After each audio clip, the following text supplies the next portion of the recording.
On passe la parole au professeur Owenengini. Professeur, est-ce que ce n'est pas trop facile, hein, tel que c'est libellé au bas de l'écran, budget 2026, ligne 94, c'est fini. Allez, et la vie continue. Entre-temps, on vous parle des milliers de milliards qui ont été débloqués à partir de ces lignes 94. Qui fait le bilan? Pourquoi nous n'avons pas suffisamment d'informations? Merci de me donner la parole. La ligne 94 comme la ligne 65 renvoie à des lignes spéciales qui sont des lignes de soutien multiples que les pouvoirs publics peuvent apporter à tel ou à tel acteur. Ces lignes sont devenues dans notre espace, en dépit de leur opacité, des symboles d'une gestion non conforme à l'orthodoxie des finances publiques à travers un certain nombre d'affaires. Il est donc tout à fait normal pour le gouvernement, à travers le ministre des Finances, de répondre aux inquiétudes de l'opinion publique par rapport à ces lignes qui ont suscité des controverses. Cela étant dit...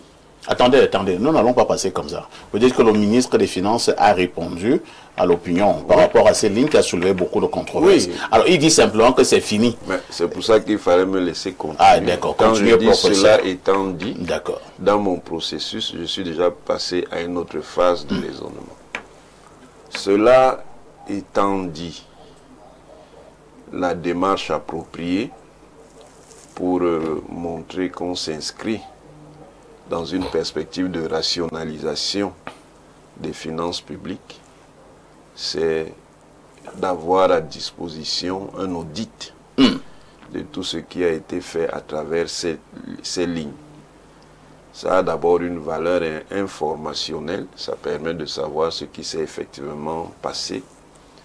Ça a ensuite une valeur cognitive, ça veut dire qu'à partir de là, on peut apprendre beaucoup de choses sur les bonnes ou les mauvaises pratiques et avoir donc la possibilité, et ça c'est la valeur corrective, de modifier les choses dans le bon sens. Donc, pour que la décision qui est annoncée soit complètement pertinente, l'audit devrait suivre pour qu'on voit effectivement comment les ressources qui étaient dans cette ligne ont été effectivement utilisées. Ça permettrait de savoir quels sont les usages tout à fait légitimes.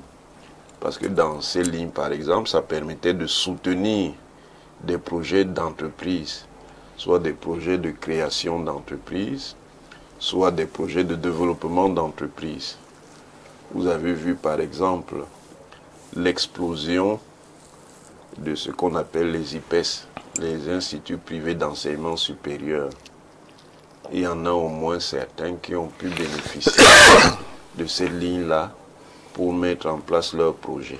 Donc, de manière très claire, certains instituts privés d'enseignement supérieur qui ont été bâtis ont bénéficié du financement de la ligne 94. Oui.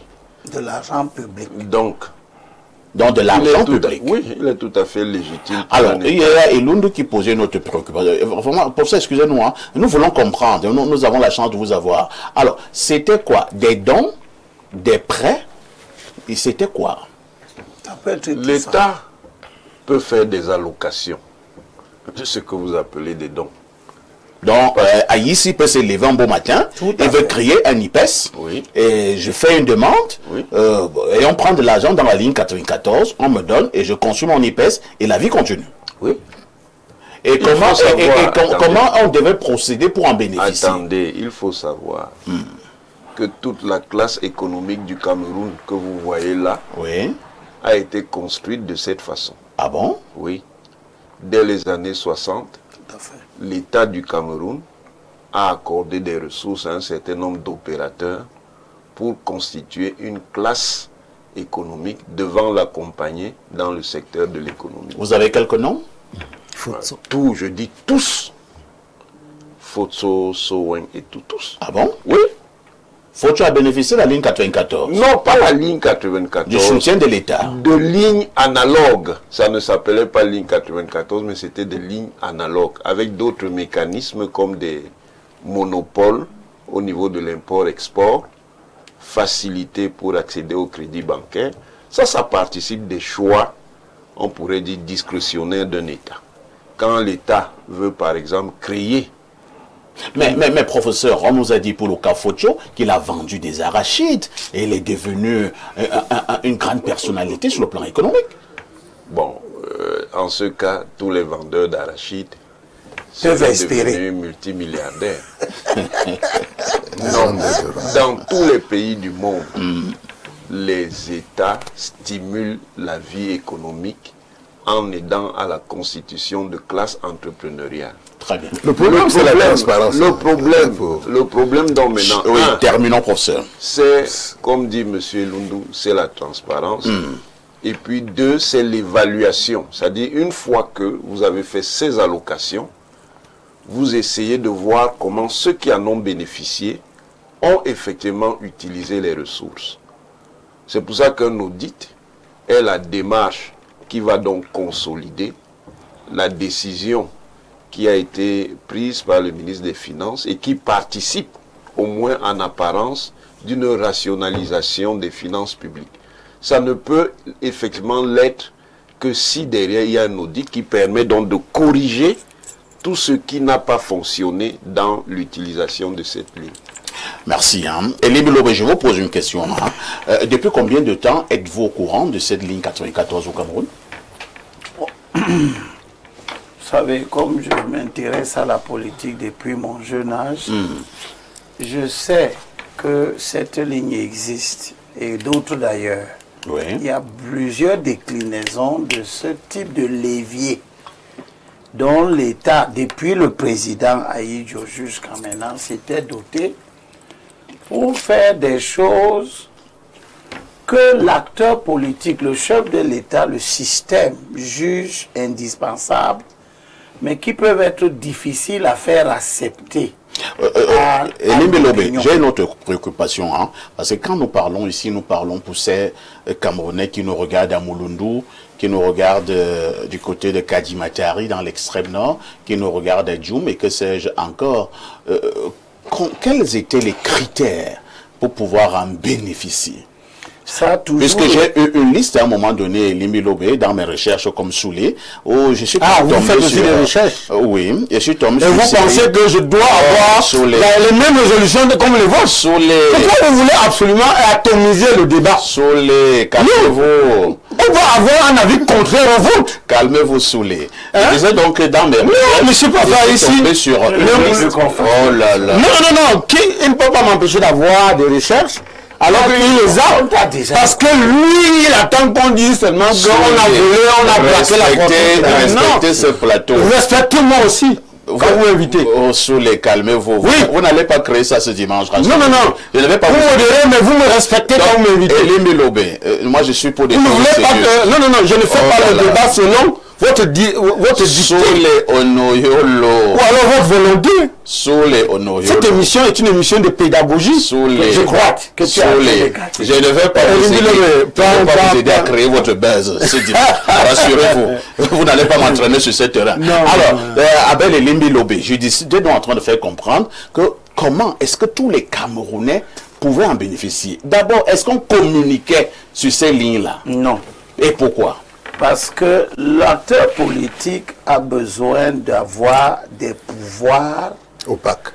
qui ne le justifient pas. Même si on enlève Ahidjo, on remplace par Biya, on enlève Biya, on te met, il va arriver que tu aies des considérations qu'il est difficile de formaliser.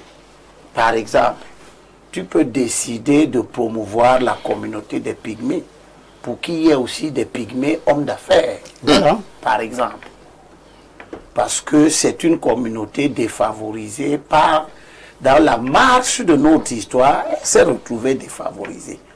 Si tu dis aux gens publiquement que je vais mettre en place une politique qui privilégie les pygmées, tu seras dans une discrimination.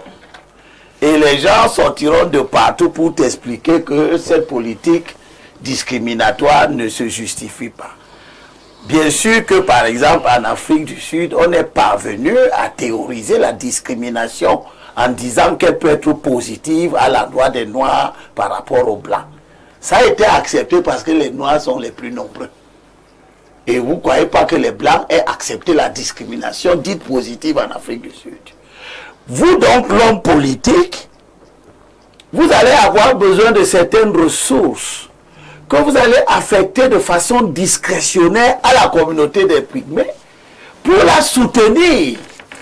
Cet argent, c'est aussi de l'argent public qui est en train d'être utilisé pour un intérêt public en réalité. Il s'agit de soutenir une communauté défavorisée.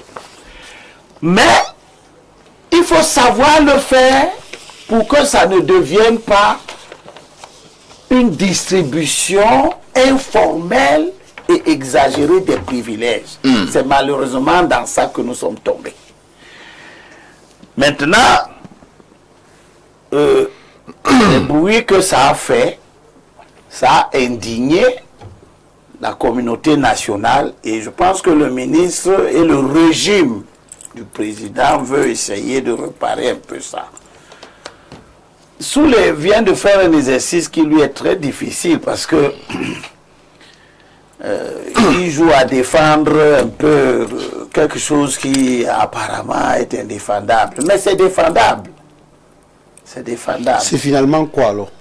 C'est toi qui défends mal. C'est toi qui défends mal. Vous levez mon brouillon. Tu n'aurais même pas dû prendre la parole. Parce que tu as gâté.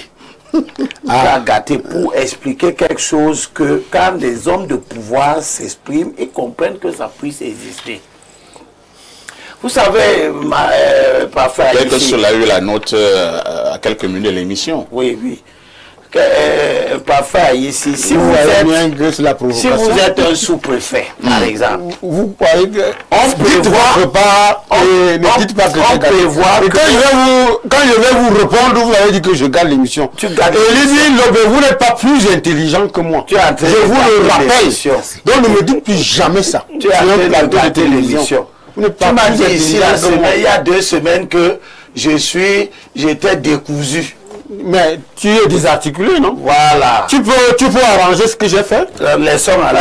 Il faut arrêter ça. Arrêtez de vous prendre pour ce que vous n'êtes pas. C'est le non. Permettez-nous d'avoir un bon débat. Un type me dit que voilà, je permettez-nous d'avoir un bon débat. Allons-y, Limbi. Je te rappelle même de quoi. Je reste dans l'essentiel. Attention, il faut savoir retenir vos émotions. Bon, tu te donnes déjà beaucoup de liberté. Retiens dans tes émotions, retiens tes émotions. Ce que je veux dire... Vous n'avez rien enlevé dans ce que j'ai dit. Ce que je veux dire, c'est qui est mauvais gâteur comme Limbi. Ce que je veux dire, c'est que je crains qu'en réalité, ça ne change pas les mœurs gouvernementales. Qu'on change de dénomination, et qu'on change même, parce que j'ai entendu le dégarnissement, ça voulait dire que ok, l'argent qu'on mettait dedans, à supposer 100 milliards, on ne va plus mettre les 100 milliards, puisqu'il s'agit de soutenir des projets d'une manière discrétionnaire, on va allouer cet argent dans les ministères compétents en matière, par exemple, de soutien à la promotion des femmes, promotion des jeunes, etc. Mais est-ce que quand on va donc mettre cet argent qui était dans la ligne 94, on va le repartir, par exemple au PIAZI, par exemple au PNDP, etc. Tous ces entreprises, ces établissements que le gouvernement a mis en place pour soutenir les initiatives, etc., etc. Quand l'argent ira là-bas, comme par exemple, depuis la création du Fonds national de l'emploi, il a été prévu que le Fonds national de l'emploi pouvait soutenir des projets, des initiatives. C'était apparemment rationnel. est-ce que l'argent qui lui a été alloué a donc effectivement soutenu des projets qui ont généré et les emplois et la richesse par la suite?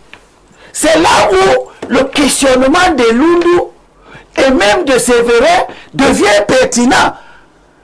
À quoi aura servi cet argent? Parce que si cet argent a servi à créer de la richesse, à créer de grandes entreprises, parce qu'on peut prendre, nous sommes 6 sur ce plateau, on peut nous donner 10 milliards. On dit aller créer des entreprises. Et un seul réussit à créer l'entreprise. Les autres ne réussissent pas. Donc, dans ces allocations-là, il faut s'assurer qu'on donne à des personnes qui ont le potentiel nécessaire. Parce que l'objectif que le politique recherche, c'est qu'à terme, il y ait du progrès économique, du progrès dans les communautés, parce que nous sommes un pays qui a ses spécificités, etc. Alors, pour le cas d'espèce Elimbi Lobé, avez-vous l'impression donc justement, c'est devenu, on a donné justement, c'est donc devenu non. Eu du potentiel. La réponse c'est donc non. Mais ce que je veux, moi, et qui va payer les frais? C'est de l'argent perdu. Et ce que je veux, ce que je souhaite, c'était de dire que ça nous montre que si le régime du président Biya disparaît, les bouches qui vont s'ouvrir, ce qui va sortir des tiroirs, risque d'être énorme et désagréable même à entendre. Ça ne va pas sortir. Vous comprenez ça? Parce que ces mécanismes, justement, tous ces mécanismes que vous voyez là, ont permis même de financer les adversaires supposés. Oui, bien sûr, bien sûr. Ah bon? Bien sûr, oui. Oui. Beaucoup de gens, c'est pour ça que vous avez vu que... un peu perdu, hein? Non, laisse-moi terminer. Non, c'est très important, je le comprends et j'allais dans son sens. Moi, je ne le comprends pas. Je veux donc te faire comprendre. Vous avez vu ici que depuis par exemple l'année dernière jusqu'à cette année, oui, j'ai eu des attitudes vis-à-vis de certaines personnes qui se disent maintenant des opposants. En refusant que ces gens-là ne rejoignent le camp de l'opposition orthodoxe. Parce que c'était des gens mécontents simplement. Parce que les privilèges alloués à certains ne leur ont pas été alloués comme soit ils voulaient. On est dans des situations de cette espèce-là. On a donné à Aïssi a créé son IPES. Moi, je voulais aussi créer mon IPES, on ne m'a pas donné. Je deviens opposant. Vous avez vu un artiste ici qui est devenu opposant en disant que lui va tout mettre sur la table parce qu'on n'a pas payé ses 90 millions. Vous savez qu'on connaissait cet artiste, non? Oui. Qui a commencé à raconter les passés sur tous les plateaux de télévision avant qu'on ne lui dise que si tu parles beaucoup, on va mettre davantage tes affaires dehors, tu vas t'aider. C'est toujours l'émission comme ça là. Tu comprends? Donc c'est très important de comprendre que le ministre, quand il dit ça, il veut donner l'impression qu'on va vers un assainissement. Mais nous sommes en droit de douter parce que réaffecter l'argent de ces lignes à d'autres lignes ne va pas changer la mentalité qui a gouverné l'utilisation de cet argent, qui était que c'est des petits amis, c'est des petits copains. Et je demande à Elundu de grâce, il y a un temps dans la vie d'une nation où quand les acteurs se rendent compte qu'ils ont fait de la faute, eh bien, nous pouvons aider à passer à autre chose sans chercher forcément à savoir. C'est pour ça que la Bible dit, ne critiquons pas sévèrement un homme d'âge mûr.